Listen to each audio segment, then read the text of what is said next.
So now, when that response gets to either the area of the brainstem or the spinal cord, we now have the spinal nerves. The spinal nerves. Okay, let's check this out. Do you guys remember how I said a section under the bone, under a vertebra, is as we refer to it as a section of the spinal cord? Like a section, section, section, section, okay? So what we're seeing here is we're seeing the blow up right here of one of those spinal nerves. Do you remember how we have the anterior and the posterior region?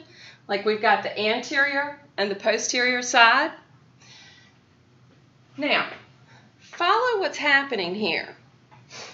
If I've got anterior and posterior, I've got it's like I've got this one huge spinal nerve, comes up, branches, part of it going to the posterior portion, part of it going to the anterior, and it does all this branching. So these are going to be what's termed rootlets, all right? Do you notice a difference on the anterior versus the posterior? The posterior has a root in the anterior. The posterior has what's called a root. Okay? Wonder what that's for.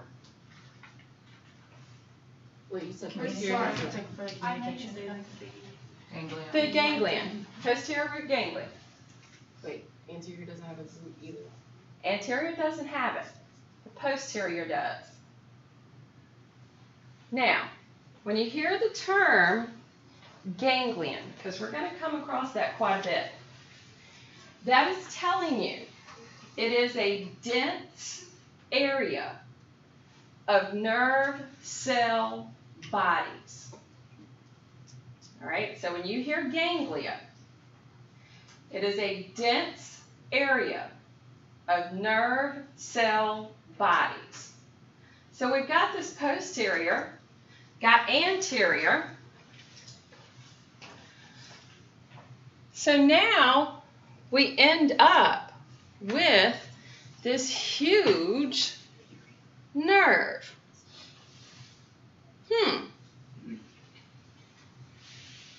What exactly is a spinal nerve? The spinal nerve. Now think about this for a second, okay?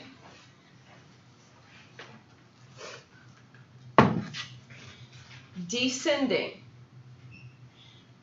I had that neuron, that lower motor neuron, come to either the brainstem or the spinal cord. For sensory information, we had 3, okay?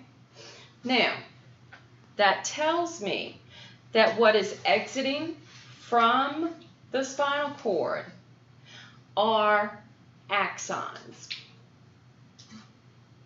Because if my synapses occur in the spinal cord and I had it terminate, okay, think of your descending with the motor.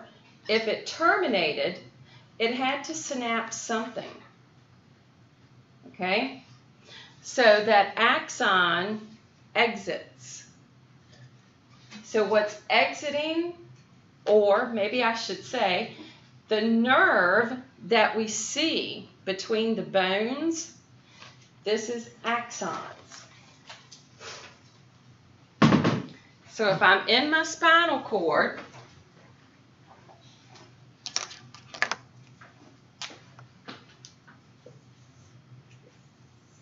okay, then I have areas, like if I was looking at my descending tract, if this was my brain, I'm not an artist, okay? That's the one thing I don't do. I'm not an artist. But if I had an upper motor neuron up here, that tells me there's a body up here, right? With some little dendrites picking up information. And then my axon had to travel either to my brainstem or to the cord, and it terminated. So if it terminated, that tells me my terminal buds, right? Okay? So now I've got to have it synapse, and then it exits. Are you following me? So this exit right here, this is making up my spinal nerve. I'm sorry, I don't understand how that flows from what you said was up there. That's the brain, right? And then This is my brain, the area that has to process information and give me my response. So the response triggers some neuron. That neuron has to travel and terminate either in the brainstem or the spinal cord. Now, I'm sorry, you specifically. hold with me, Destiny. Hang with me, okay? Now, the other part of this was the sensory information that goes in. Okay? So now, do you remember about sensory information? All right, so that tells me that with the sensory information, that's going to be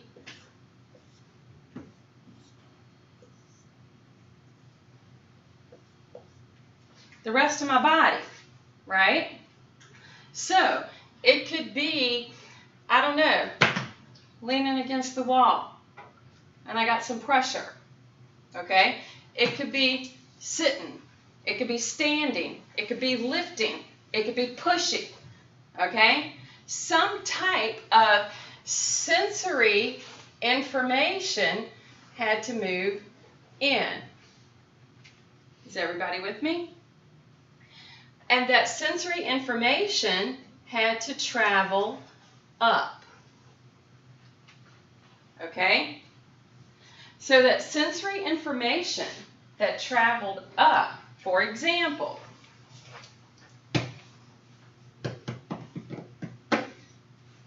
the pressure. All right? I've got, how many did we have? 3? All right? That tells me I've got my, do y'all remember when you were talking about the skin, the pressure receptors? Okay? So I got the pressure receptor. I've got that information traveling, and it has to travel to my spinal cord, number 2. Okay? It has to move up, and where does it go? To the relay center to go to the area of the brain that needs to process it, which is the cerebral cortex. So therefore, my sensory information had to go in, get processed. I needed a response back. And the response is telling me the pressure that I'm putting on this. So that information comes back down and goes out. Does that make sense? So where does like the first order, second order come into play? All right, because we have the 3 for the sensory information going in, the first one is your receptor. So that would be, if I was using pressure, that's going to be my pressure receptors. So that's my first one. And that travels to the second one, which goes up to the third one, which sends it to the area of the brain it needs to go to. And then once we get the response, that means that some neuron got a response to go down and out.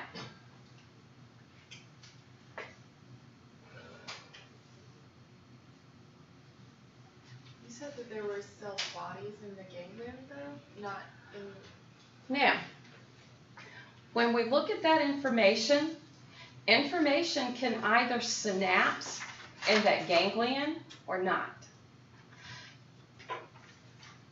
Hold on to that thought, okay? So, at this point, this is telling me some information about these spinal nerves. So that tells me that this spinal nerve that's exiting between those vertebrae, it needs to carry sensory information and motor information. It's telling me that it's got to have these nerve fibers, these axons, that are going to be able to take sensory information in, and then it's going to have motor fibers to take the information out. And the two of those combined, all right, axons of both the sensory neuron and axons of the motor neuron, when they're bound together, that is making up a spinal nerve. So a spinal nerve is carrying both types of information, sensory and motor. Once they pass through that bone and split, okay? Once they pass and move in, they split. Sensory and then motor. Guys, remember that? Looking at a section of it.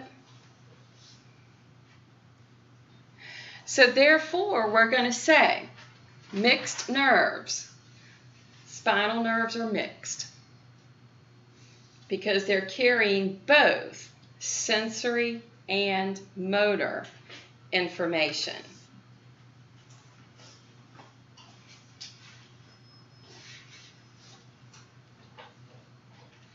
Now remember, at this point, these are the nerves of the spinal cord and the spinal nerves. Okay? Why am I stressing that so much? Because we still have the brain to deal with. At this point, I haven't dealt with the brain. Okay? So, when we look at the anatomy of the spinal nerve, all right? I'm trying really hard to stress that. Spinal nerves are peripheral. Why? What does that mean? What does it mean to be peripheral? It means they go out to the outer. They go out. They go out to the periphery of our body. So these are going to be the peripheral nervous system, the PNS. Okay? So, everything that exits the spinal cord, okay, and goes all the way around and down and out and up and all over the place, okay, my peripheral nervous system, PNS, because we got to deal with another one called the autonomic, which is going to be the ANS, okay? So now, peripheral nervous system. It sort of follows what you've learned in part 1 for just about everything, okay? Muscle had 3 wrappings. Nerves had 3 wrappings when you talked about it in part 1. The brain's got 3 wrappings. Well, why wouldn't a spinal nerve have 3? So it does. It has an outer, a middle, and an inner. So we have our outer, which is the epi, the middle, which is the peri, the endo, which is the inner. So these are the 3 wrappings around this peripheral nervous, or the peripheral nerves. The peripheral nervous system is the one with Schwann cells.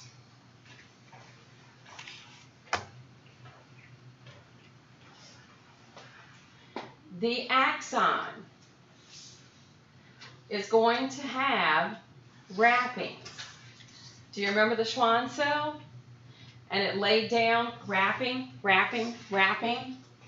And they were, in part 1, it showed it as going all the way down the axon. Okay? And what was the purpose of that?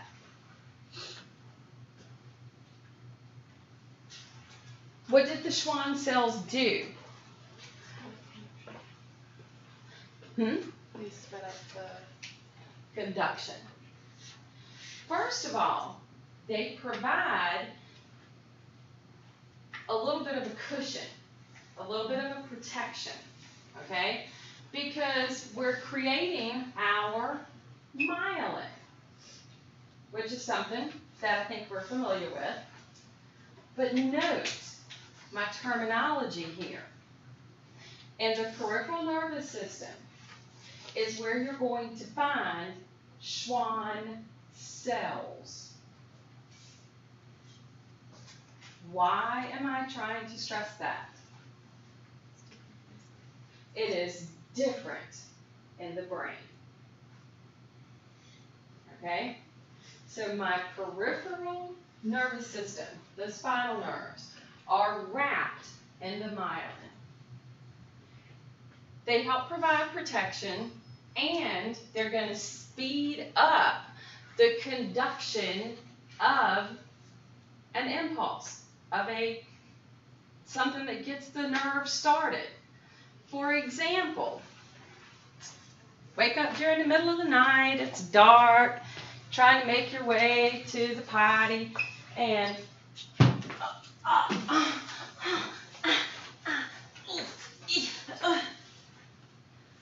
does that take a long time to get that response? Think about this. I said, what's exiting out of the spinal cord between those bones is an axon. Now, if I hit my toe,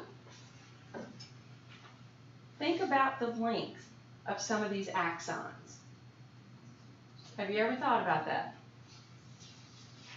Some of these axons can be 3 feet or more long. And they have to send information from the point of something that's sensed, okay? In this case, we got pain, right? But I had pain, pressure, a lot of other things when I hit my toe, okay? So it had to go from there. Now this was a reflex, okay? But it had to go from there to the area where it got processed. And because it is myelin, that speed of conduction was faster than anything we could probably think about. Okay? I don't have the numbers right off the top of my head, but trust me, it's fast. Okay? So, it goes rather quickly. So, on these spinal nerves, we're going to find those Schwann cells. When we look at the anatomy